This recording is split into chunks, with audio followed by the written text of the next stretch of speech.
Recording in progress.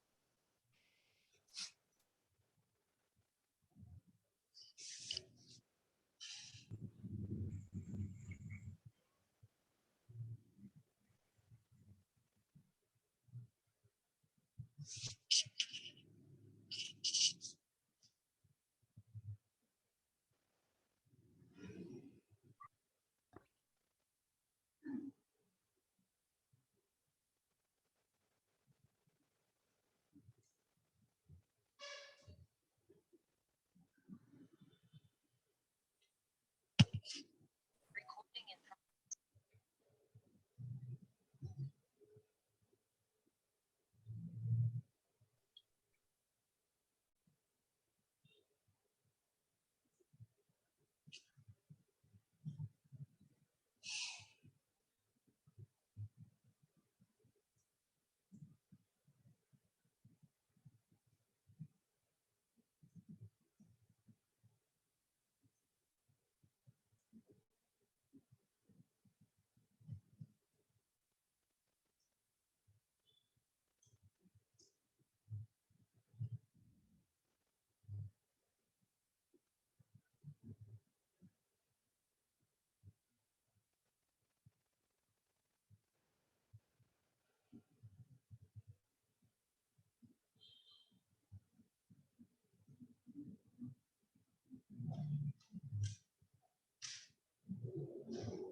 progress.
Assalamualaikum warahmatullahi wabarakatuh. Waalaikumsalam warahmatullahi wabarakatuh. Warahmatullahi wabarakatuh. Kami dari kelompok 3 ingin mempresentasikan hasil kerja kelompok kami dengan judul analisis penggunaan barang haram dalam pengobatan ditinjau dari Al-Quran dan As-Sunnah. Selanjutnya saya serahkan kepada baca.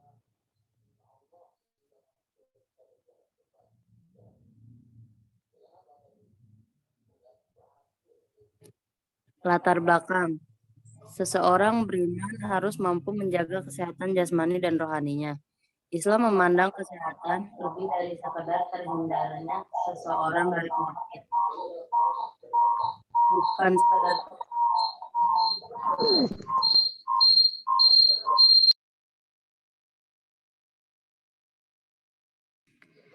Bukan sekedar tubuh sehat, tetapi yang tak kalah pentingnya adalah kebersihan batin atau kebersihan rohani.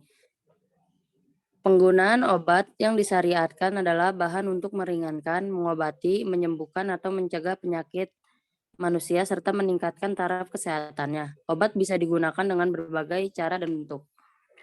Hewan digunakan sebagai sumber pengobatan sejak lama dan mempunyai peranan yang sangat penting dalam praktek penyembuhan. Pengobatan alternatif dengan pemanfaatan hewan kini menjadi tren di kalangan masyarakat. Beberapa bukti menunjukkan bahwa manusia sangat familiar terhadap penggunaan hewan untuk obat-obatan sebagai sebuah din yang sempurna. Islam memberikan jawaban bagi setiap persoalan yang timbul. Dalam konteks halal dan haram makanan, obat-obatan, dan bahan-bahan penggunaan harian yang lain. Islam telah meletakkan prinsip-prinsip dan metode-metode tertentu untuk dijadikan garis penentu untuk mengukur status halal atau haram bahan tersebut. Next.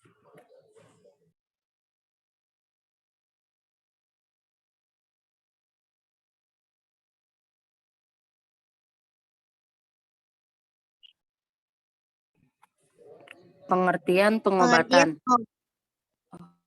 Menurut Kamus Besar Bahasa Indonesia, obat adalah bahan yang digunakan untuk mengurangi, menghilangkan, atau menyembuhkan sakit. Sedangkan berobat adalah menggunakan obat, mengobati penyakit, atau minta obat, sudah diobati, atau sudah mendapatkan obat. Pengobatan merupakan salah satu cabang ilmu kehidupan berkenan menjaga dan mempertahankan kesehatan dan rasa sehat. Menurut Al-Quran, hai manusia, sesungguhnya telah datang kepadamu pelajaran dari Tuhanmu dan penyembuh penyakit yang ada dalam dada serta petunjuk dan rahmat bagi orang yang beriman.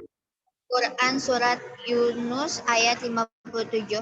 Menurut hadis dari Abu Hurairah dari Nabi SAW bersabda, Allah tidak menurunkan penyakit kecuali Dia pula yang menurunkan obatnya. HR Bukhari Muslim. Next. Macam-macam pengobatan. Satu, pengobatan tradisional. Pengobatan tradisional adalah metode pengobatan yang digunakan dalam berbagai masyarakat sejak zaman dahulu yang diturunkan dan dikembangkan secara bertahap dari generasi berdasarkan tingkat pemahaman manusia terhadap pengetahuan dari masa ke masa. Di antaranya akupuntur, pengobatan tradisional Cina, pengobatan Islam, obat sida, Ayurveda, dan jamu. Pengobatan modern merupakan campuran antara seni merawat dengan bagian-bagian sains. Biasanya pengobatan medis menggunakan beberapa terapan disiplin ilmu pengetahuan dalam mengobati sebuah penyakit, diantaranya pengobatan klinik, penelitian pengobatan, operasi yang mengatasi masalah penyakit dan cedera. Yang ketiga, pengobatan Islam diriwayatkan oleh Jibir ibni Allah bahwa ia mendengar Nabi Muhammad SAW bersabda, jika terdapat penyembuhan dalam pengobatan kamu, maka itulah adalah berbekam, meminum madu, atau membakar yang sesuai dengan penyakitnya. Tetapi saya tidak suka dengan api.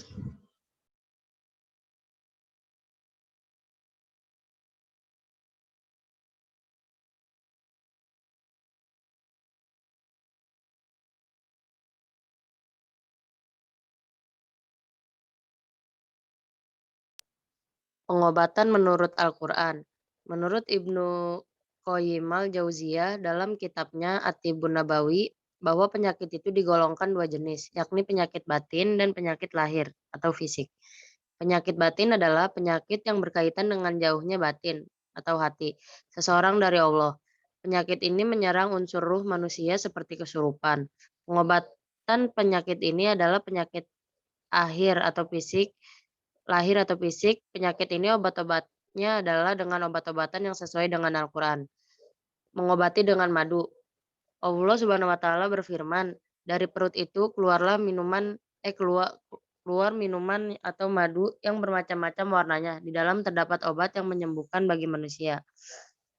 Surat An-Nahl ayat 69. Pengobatan dengan cara berbekam. Nabi bersabda, pada malam aku diisrokan, tidaklah aku melewati majelis malaikat kecuali mereka semua mengatakan, wahai Muhammad, perintahlah umatmu agar berbekam. Yang keempat, pengobatan menggunakan air zam-zam.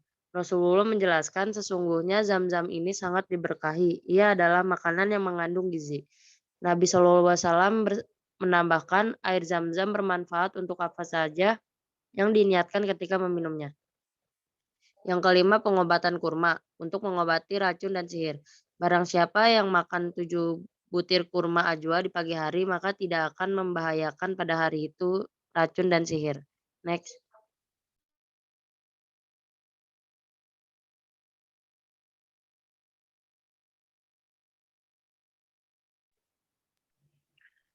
Hukum berobat. Hukum berobat adalah mandub, tidak wajib.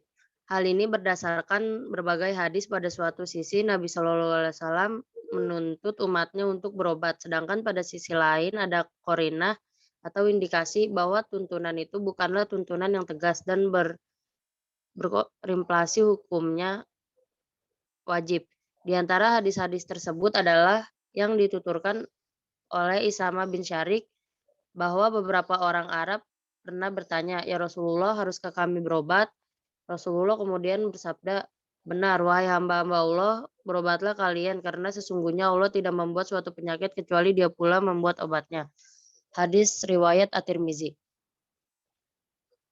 Selanjutnya jenis-jenis obat. Obat tradisional adalah produk yang punya persona tersendiri sebagai apoteker. Tidak jarang terjadi ketika ada vonis penyakit berat seperti kanker, pasien kemudian memilih pengobatan alternatif dulu. Sebagian pengobatan alternatif itu menggunakan bahan baku dari alam, diantaranya A. temulawak, B. kunyit, C. kecibeling, D. sambiloto atau Andrographis paniculata, E. beluntas-beluntas, F. Tempuyung atau Sonchusarfensis L. Next.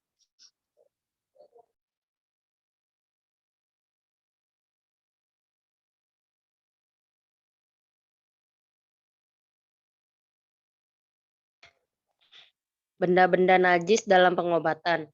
Dalam mengklarifikasikan unsur najis dalam pengobatan, secara umumnya terdapat beberapa najis utama. Ada perbedaan pada hukumnya benda-benda najis ini oleh para ulama. Di antaranya adalah 1. Darah. Dalam Al-Quran, haramkan bagimu memakan bangkai, darah, dan daging babi. Surat Al-Maidah. 2. Urin. Berobat dengan barang najis termasuk di dalamnya air kencing manusia itu haram. Yang ketiga, bangkai. Imam Syafi'i mengatakan sesungguhnya Allah mengharamkan babi secara mutlak dan mengharamkan bangkai dengan syarat tidak dalam keadaan darurat. Sedangkan apabila dalam keadaan darurat seperti lapar yang menyebabkan kematian, jika ia tidak mengkonsumsinya maka ia diperbolehkan untuk memakannya. Keempat, Homer. Mazhab Hanafiyah, Malikiyah, dan Hanabiyah berpendapat tidak diperbolehkannya meminum hamar kecuali dijadikan sebagai obat. Baik hamar itu masih murni atau sudah dicampur. Yang kelima, ular. Ular termasuk kategori hewan yang haram dikonsumsi. Karena Rasulullah memerintahkan untuk membunuhnya tanpa memberikan keterangan untuk memanfaatkan dagingnya, supaya dikonsumsi. Padahal makhluk Allah tidak boleh dibunuh tanpa ada guna dan disia-siakan. Rasulullah bersabda, bunuhlah ular. Hadis riwayat Bukhari dan Muslim. Next.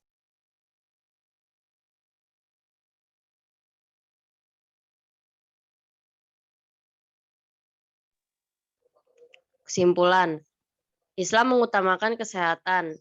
Itu dapat diketahui dari beberapa ayat Al-Quran dan hadis Rasulullah SAW. Diperintahkannya kepada manusia untuk mengusahakan kesehatan melalui berobat. Bentuk dan jenis obat yang digunakan diserahkan semua kepada manusia, dengan catatan tidak keluar dari aturan syariat karena Islam melarang berobat dengan sesuatu yang diharamkan.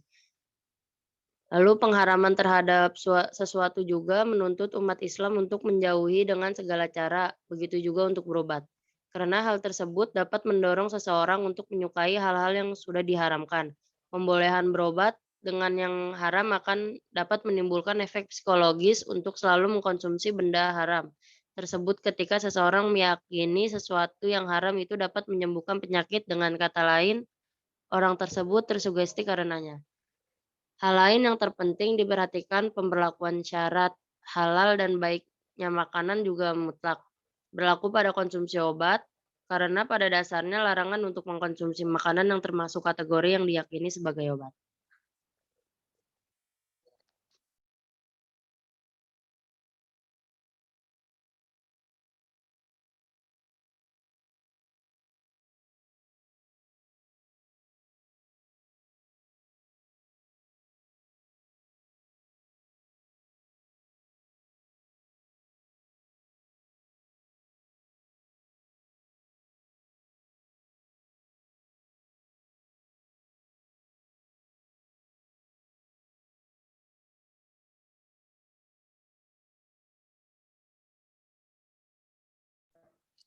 Apakah ada yang ingin ditanyakan, teman-teman?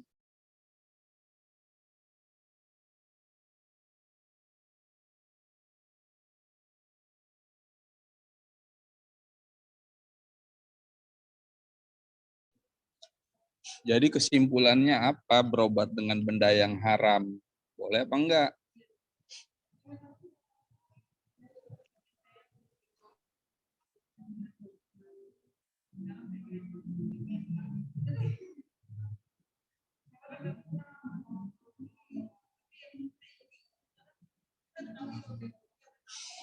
Nggak boleh, Pak. Benda haramnya tadi disebutkan ada bangkai, ada air kencing. Kalau pakai alkohol boleh nggak? Boleh, Pak, kalau alkohol untuk berobat. Boleh ya. Tapi untuk berobat aja, Pak. Selain dari itu nggak boleh ya. Iya, Pak. Iya, nggak boleh, Pak.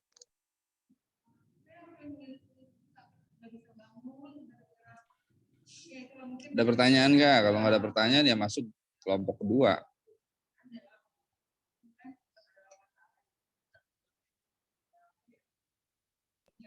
Assalamualaikum, saya ingin bertanya.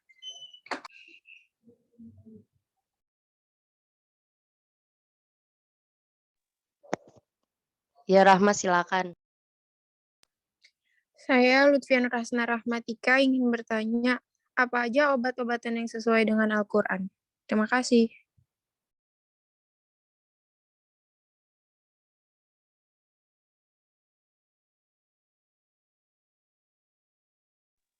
Assalamualaikum. Saya ingin bertanya. Nama saya Afifah Nuraini. Pertanyaannya, sebutkan syariatan penggunaan obat dalam Islam.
Baik, di sini saya akan menjawab pertanyaan dari Rahma.